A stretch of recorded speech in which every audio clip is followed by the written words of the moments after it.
Olá, estamos gravando mais um programa Uma Luz no Fim do Túnel. Para você que está nos assistindo, desde já nós já queremos agradecer a tua presença, por você se preocupar em estar assistindo, estar acompanhando o nosso programa. Hoje nós já vamos entrar no capítulo 6 de Gênesis, continuando o nosso tema que é examinando o livro de Gênesis, na parte 8. E como sempre está aqui comigo o irmão Alexandre. Paz, irmão Alexandre. Paz, irmão Valmiran, paz a todos que nos ouvem. Vamos continuar fazendo aquela hermenêutica básica do livro de Gênesis. Como sempre dizemos, não dá para abordar tudo, porque se você for abordar tudo, pormenorizar tintim por tintim, aí nós teríamos que entrar no campo da exegese, já é mais complexo, mais profundo. Então eu aconselho você a estudar o hebraico, estudar o grego, se aprofundar mais das escrituras, né? Então é essa a questão. Vamos, sem perca de tempo, já vamos Vamos entrar. sim. Tem alguma dica de Sim, hoje? antes eu gostaria de passar essa dica para quem está assistindo. Hebraico passo a passo. É passo a passo mesmo e é bem objetivo esse cursinho aqui, né? Então você pode procurar Hebraico passo a passo. Moré Walter Alexandre Pinheiro de Oliveira, que é o professor que dá esta matéria, e você pode procurar. Sem muita demora, vamos entrar logo no assunto, porque Muito bem. é complexo demais. Mas como a gente sempre diz, né, Valmiran, a gente está aqui não com toda a verdade, mas nós estamos aqui como um apoio para quem lê as escrituras e não entende nada de nada. Então, que o nosso desejo é ser um canal de bênção na vida das pessoas, para que as pessoas compreendam um pouquinho melhor as escrituras. Isso mesmo. Então vamos lá. Sempre, né, já aquele detalhezinho que eu sempre falo nos vídeos, dá uma paradinha, lê todo o capítulo 6 de Gênesis, se possível lê os outros anteriores. Parou, aí você leu tudo, retorna aqui no vídeo para você acompanhar o exame, versículo por versículo. Então vamos lá. Foi quando começou o homem a multiplicar-se sobre a face da terra e nasceram filhas a eles. Olha para você ver. O livro de Gênesis, como eu sempre digo, é um livro poético. Esse livro, ele dá margem, esse capítulo aqui, ele dá margem para uma série de interpretações. Então aqui eu vou abordar algumas interpretações aqui que são as mais comuns, porque alguns ficam na dúvida se eram os anjos, se eram os homens. Então vamos entrar nesse detalhe. Eu vou expor o meu ponto de vista, mas você mesmo vai ter que tirar a sua conclusão e você vai ter que procurar fontes e examinar, né? Nasceram filhas a eles. Quero frisar aqui a palavra-chave, Valmiran, desse capítulo. O homem. Começou o homem a multiplicar-se sobre a face da terra. Então, de cara, você vê que o homem começou a multiplicar-se na face da terra.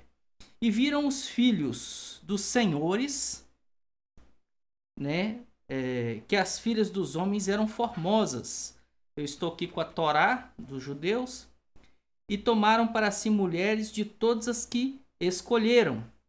Eu vou ler um comentário aqui muito pertinente. Viram os filhos dos senhores, ou os filhos de Deus, né, em algumas traduções. Santo a Deus.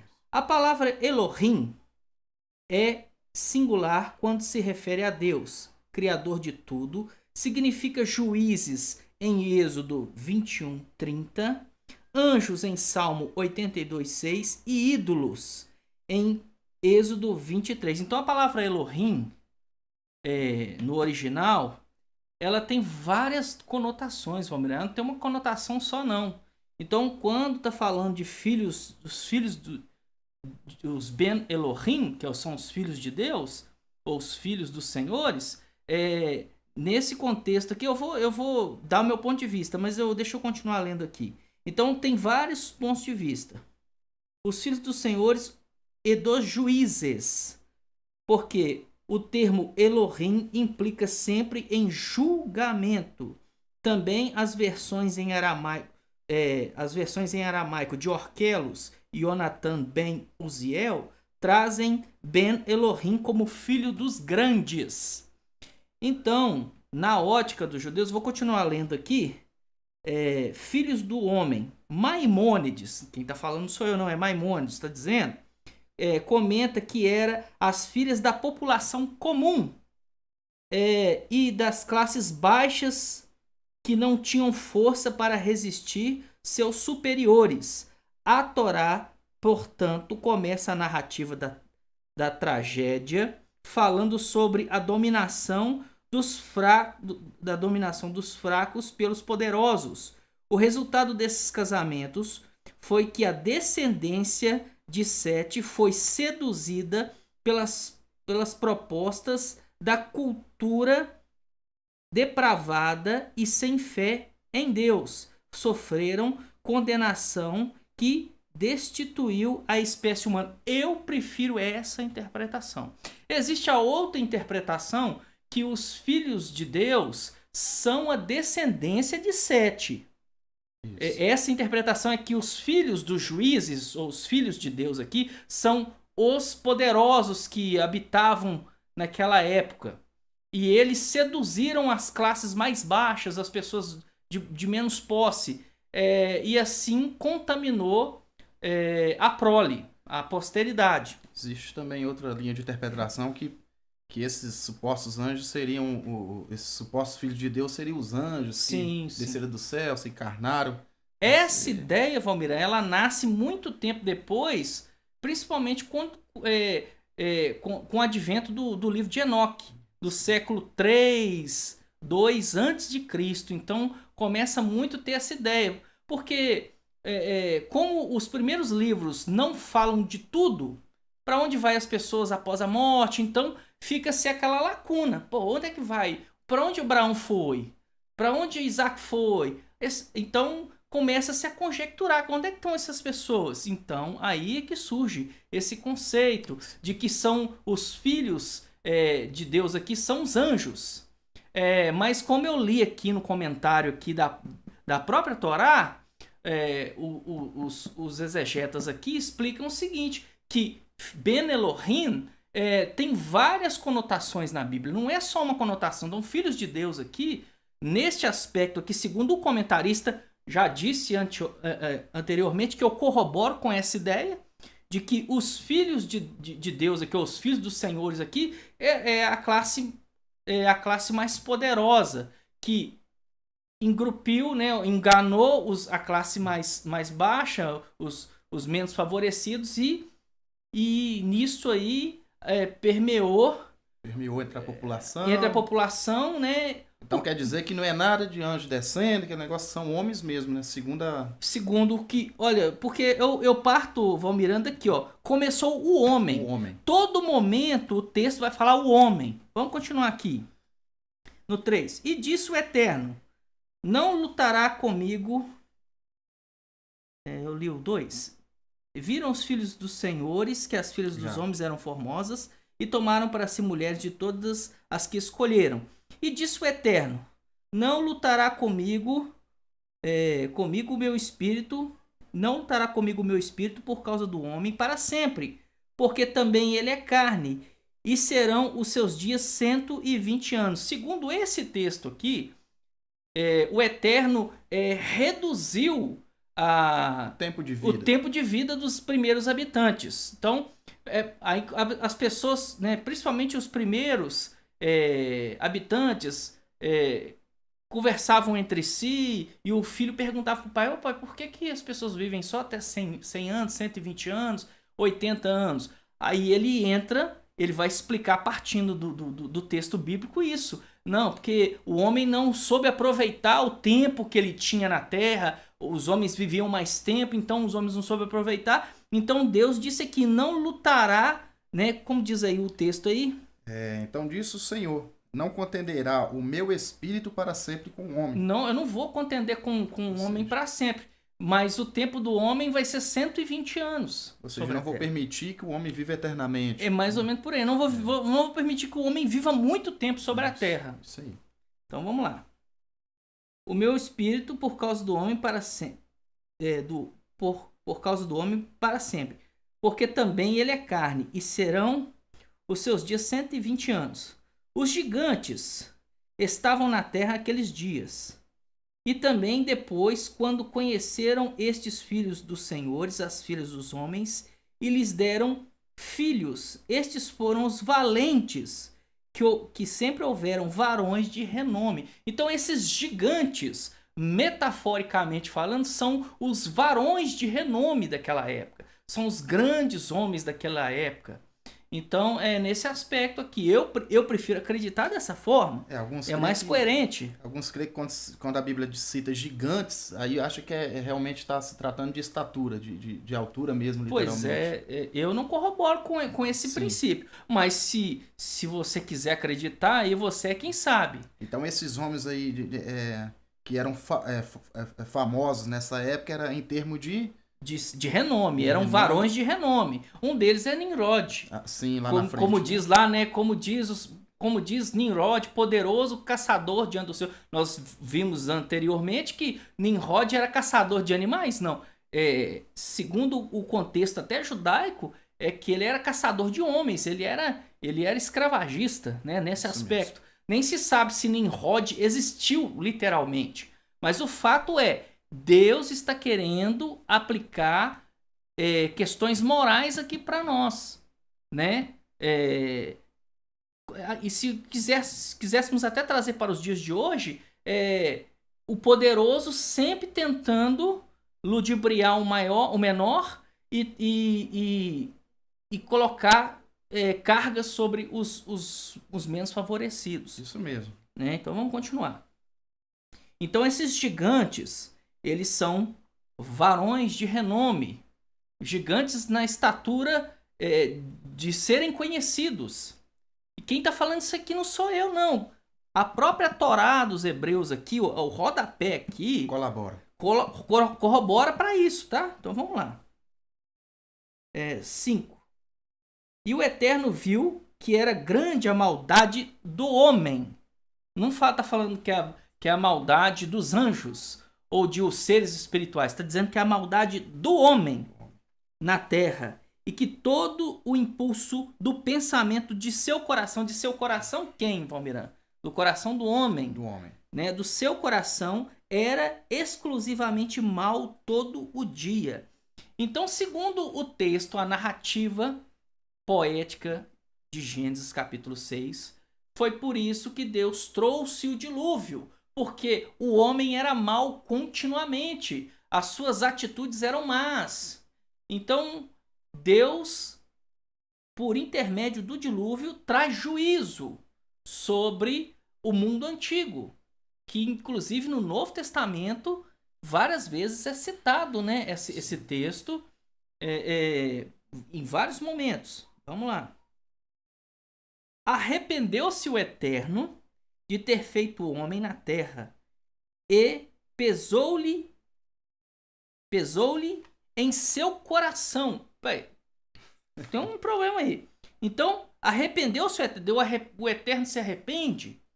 Então, quem está escrevendo o texto, que a gente acredita ser Moisés, ele está atribuindo uma qualidade humana a Deus aqui, que Deus não se arrepende. Deus conhece o passado, o presente e o futuro. Como é que ele vai se arrepender de algo que vai vir lá na frente? Ela é o princípio e o fim, né? Ele é o princípio e o fim de tudo. Então, o que acontece? Quando está dizendo que arrependeu-se o Eterno de ter feito o homem sobre a terra, o autor, quando está escrevendo, Deus o está inspirando a escrever, inspirando esse indivíduo a escrever. Então, é como se ele tivesse arrependido de ter feito. Pois se eu fosse Deus, eu teria me arrependido de ter feito.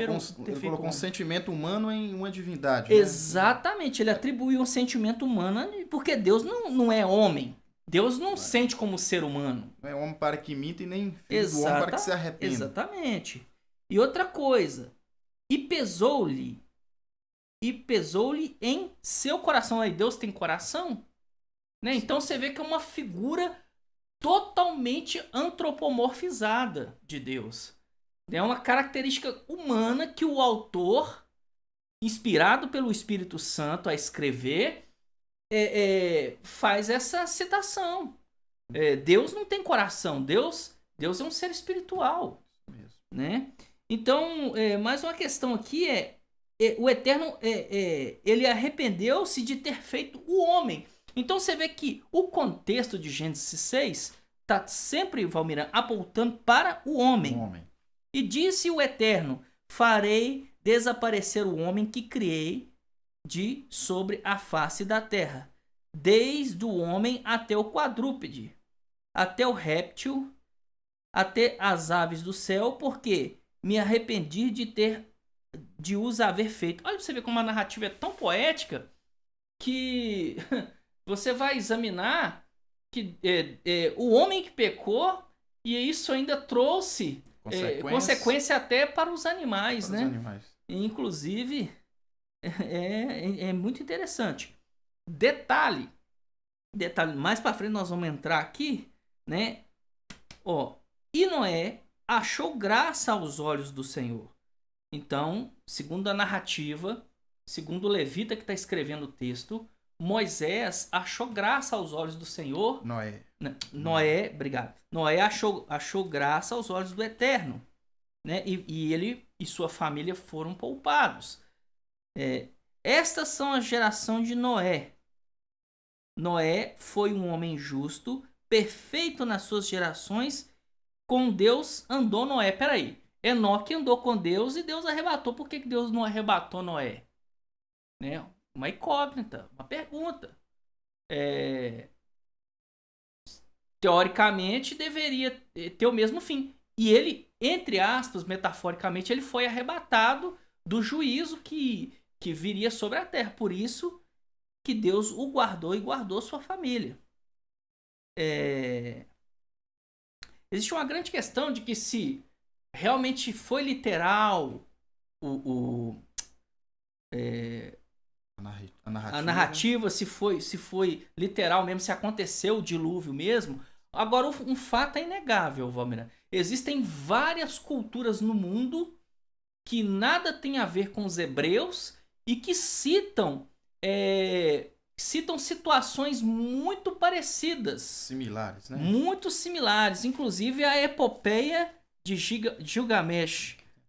A epopeia de Gilgamesh. Pois é, se você procurar saber sobre a epopeia de Gilgamesh, até nos Vedas indianos existe um sujeito chamado Manu, e ele também escapou do dilúvio. Está lá nos Vedas. E várias outras culturas existe essa similaridade de acontecimento. Então, isso corrobora para dizer que provavelmente tenha algo de real e de verdadeiro nisso. Pode realmente ter acontecido. Alguns vê por um lado negativo, né? Sim.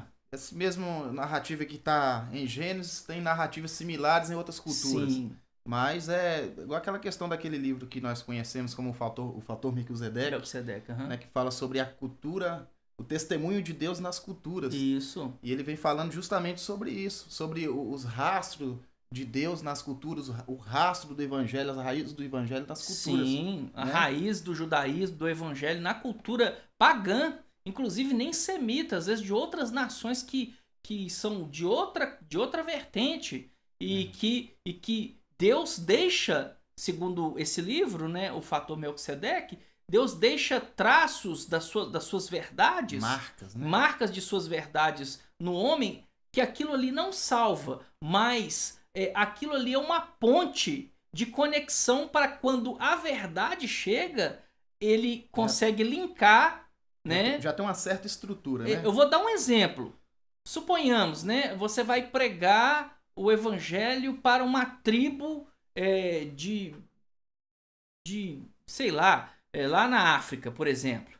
Aí como é que você vai entrar? Eles têm que ter um conceito de Deus para você começar tem que ter um conceito de divindade. Para você começar a aplicar o Deus da Bíblia. Como é que você vai... Ele tem que ter um conceito de divindade. Não sei se você já ouviu essa história de uma tribo onde um pessoal chegou lá para saber como que funcionava e eles viram que o chefe da tribo tinha um barquinho e o pessoal que pecava matava um um Uma animal, galinha. Uhum. uma galinha, né? Sim. Levava, acho que você já ouviu já. Levava até o barco e ele desmarrava esse barco Sim. saía naufragando, descendo de rio abaixo. Aí as pessoas perguntou por que isso? Eles falaram, não, isso aqui simboliza o nosso pecado que colocamos. Aí quando nós pecamos, matamos uma galinha, um animal, colocamos nesse barco, o barco vai e com isso simboliza que está levando o nosso pecado. É isso. Aí o que acontece? Isso aí já são rastros isso aí não salva. Não. Mas você vê que já é similar a quem? A Sim. Cristo, ao sacrifício de Jesus ué. na cruz. Quando você entra com o evangelho na vida dessa pessoa, mostra para ele o evangelho, ele vai assimilar, porque ele tem fatores que associam e assimilam o que ele está ouvindo. Então, é por isso que a pessoa precisa acreditar numa divindade. Como é que ele vai acreditar na divindade verdadeira, no Deus único, sendo que ele não tem nenhuma base estrutural para poder conhecer? Aí você vê que já nessa tribo já tinha um conceito de pecado, conceito de expiação.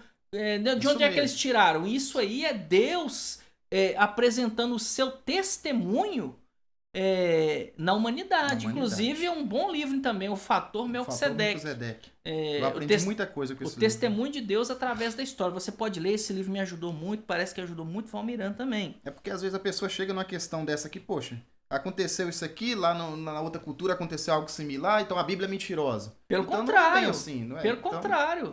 É o testemunho de Deus através da história. É isso mesmo. Agora, eu acredito na literalidade de Gênesis capítulo 6, acredito.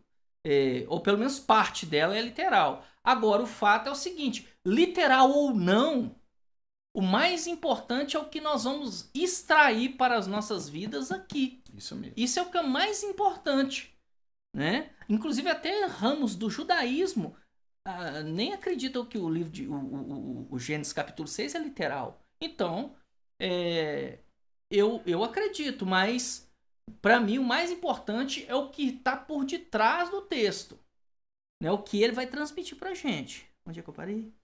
Aqui, já Deus anunciou o dilúvio no 13. No 13, tá, então vamos lá. Disse Deus a Noé.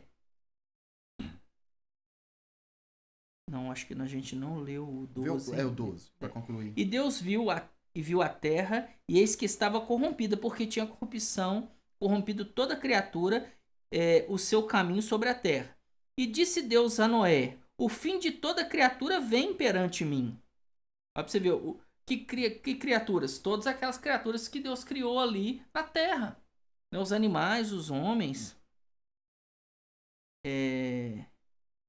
O fim de toda criatura veio perante... O fim de toda criatura veio perante mim, porque se encheu de todo a terra de roubo por causa deles, e eis que os farei perecer juntamente com a terra. A terra pereceu? Acabou? Não, você vê que é uma clara figura de linguagem. Está dizendo que o que havia na terra seria destruído. Faz para ti uma arca de madeira de cipreste. Compartimentos farás na arca e a untarás por dentro e por fora com betume. Como eu já disse anteriormente, existem vários relatos de outras nações com essa descrição.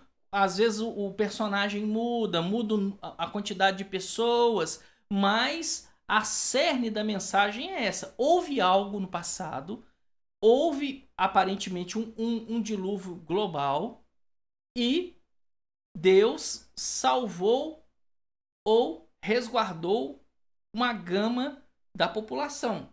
Então, é fato isso, né? Agora, muitos veem isso como algo negativo, igual o Romero falou. Eu não vejo isso como algo negativo, eu vejo isso como algo positivo. Isso corrobora, né? Isso aí foi uma tradição oral que foi passada de geração em geração até o nascimento da escrita. E aí, posteriormente, os hebreus escreveram. Então, não há nada de errado nisso.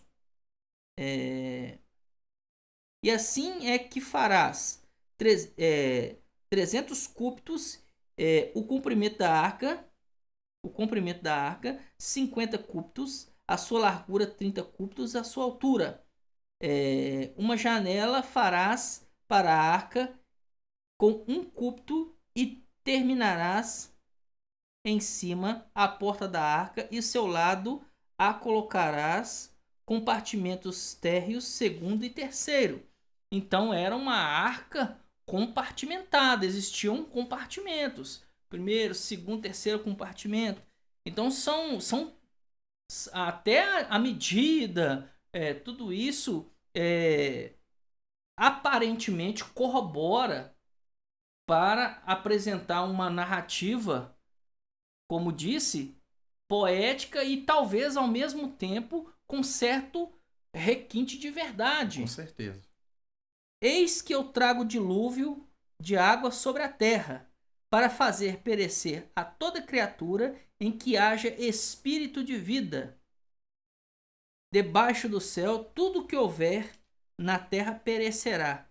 Estabelecerei a minha aliança contigo. Ele está falando com Noé. E viverás a arca, tu, teus filhos e a tua mulher, e as mulheres de teus filhos contigo.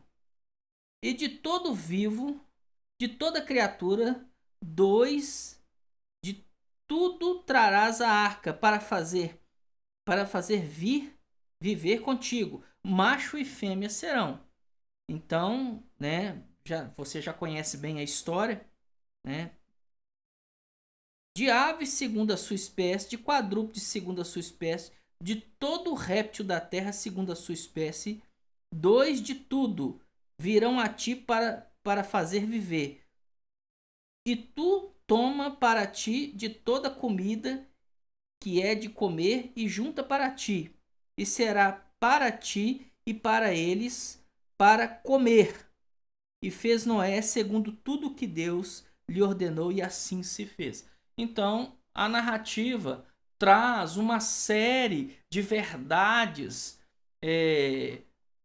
poéticas e verdades que servem até para o nosso dia a dia, né? O cuidado de Deus com a sua verdade, o cuidado de Deus em agradar a Deus. Com aquele que guarda seus mandamentos, guarda sua palavra. Mesmo que aqui ainda não apareça a Torá como lei, como legislação para um povo ainda, mas já dentro desse texto já existe um conceito, né, de Torá. Então é necessário compreendermos que Deus aqui está querendo ensinar verdades espirituais para a gente, e cabe a nós examinarmos os textos bíblicos sem desprezar o seu lado científico, né, que é a hermenêutica, a exegese, compreender os textos dentro desses parâmetros, compreendendo as suas várias figuras de linguagem, mas sem esquecer principalmente das verdades morais que os textos bíblicos nos ensinam. Então, né, nós concluímos o capítulo 6 do livro de Gênesis. Espero que você não fique só em nossas palavras, que você possa estar examinando e vendo outros exemplos, outras fontes, para que você possa aprender mais e crescer mais. Sugiro você ler o livro de Enoque. Eu já li metade do livro de Enoque. E da parte que eu li do livro de Enoque, eu pude constatar que os ditos anjos que vieram à Terra, eles trouxeram para a humanidade, segundo o livro de Enoque, ele trouxe ensinos de feitiçaria, ensinos de metalurgia. Então, se você se interessar e procurar saber mais, o que tipo de casamento foi esse que eles fizeram com os humanos, segundo o livro de Enoque, o livro apócrifo de Enoque, você pode examinar e ler o livro todo. Você não está pecando fazendo isso. Você não está pecando, não. Pode examinar. Então, eu agradeço. Tá bom. Em nome de Jesus. Então, bom, até a próxima, viu? Nós te esperamos até o próximo programa. A paz seja contigo. Shalom.